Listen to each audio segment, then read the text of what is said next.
All right, Democrats, they're struggling to find their voice, their way after Donald Trump's dominant win in November. And their 2024 standard bearer, former Vice President Kamala Harris, well, she's back.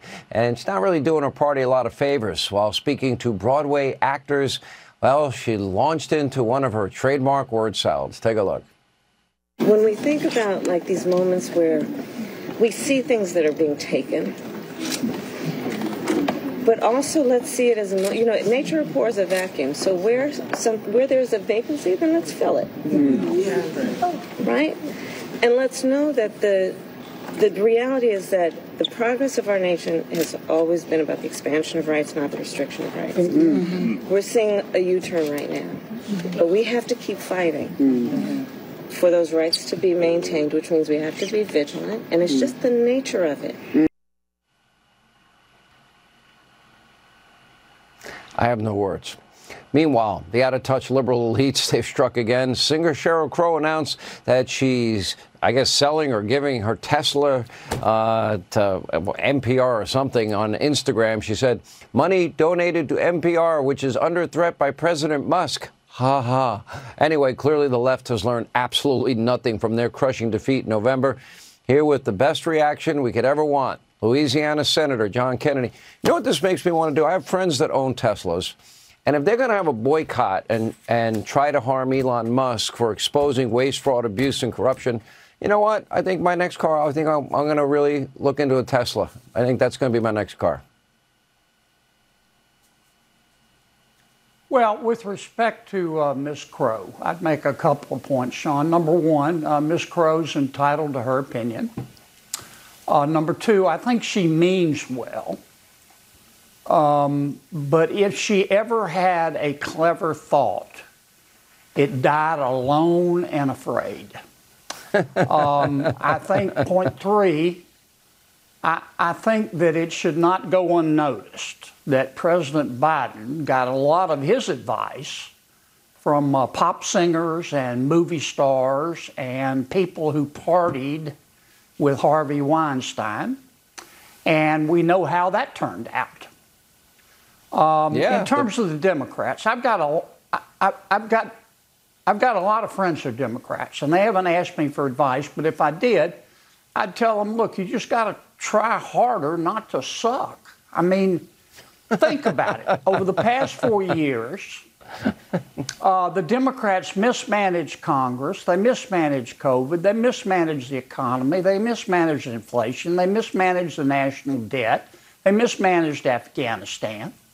More recently, in their opposition to President Trump and Mr. Musk, the Democrats have chosen to support the bureaucrats and the spending porn over the American taxpayer, just like they support illegal immigration over the rule of law, just like they support transgender athletes over women's sports, just like they support Hamas terrorists over Israel.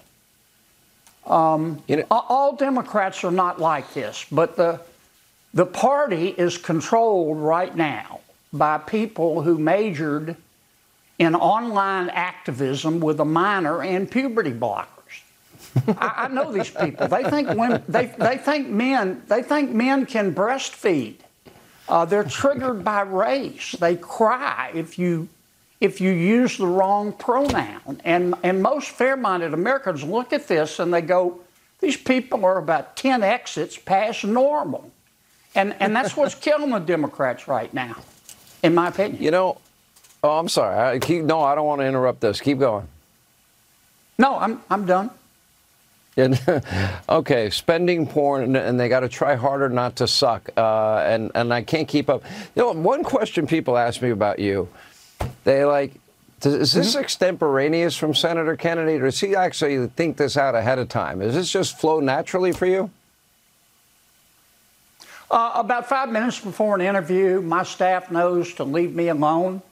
And if I know the topic, I start thinking about, I've got maybe 4 minutes, and I start thinking about how I'm going to frame it. Sometimes I say things that I shouldn't, but as I've told you before, God made me, and God gave me the right to remain silent, but not the ability. Well, I appreciate it, but, you know, it is interesting what you're saying, because what have they doubled down on? They doubled down on waste, fraud, and abuse and corruption, which will end up being hundreds of billions, if not more. They doubled down on men and women's sports and doubled down putting the rights of illegal immigrants, including known terrorists, murderers, rapists, cartel members, gang members, over the safety of Americans. That's kind of dumb. Well, it is, and frankly, it's bad for our country. I mean, it's good for, I'm a Republican, it's good for my party. What I tell my colleagues is just, look, we just need to stay calm. We need to stay calm as a Hindu cow and just go about our work and get our bills passed and let the Democrats be the Democrats.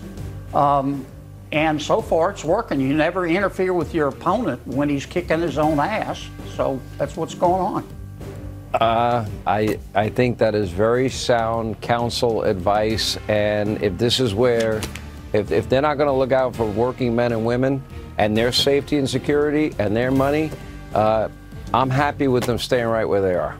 Bad for the country if they ever get power, but they're not in power. Senator, we appreciate you more than you know. Thank you.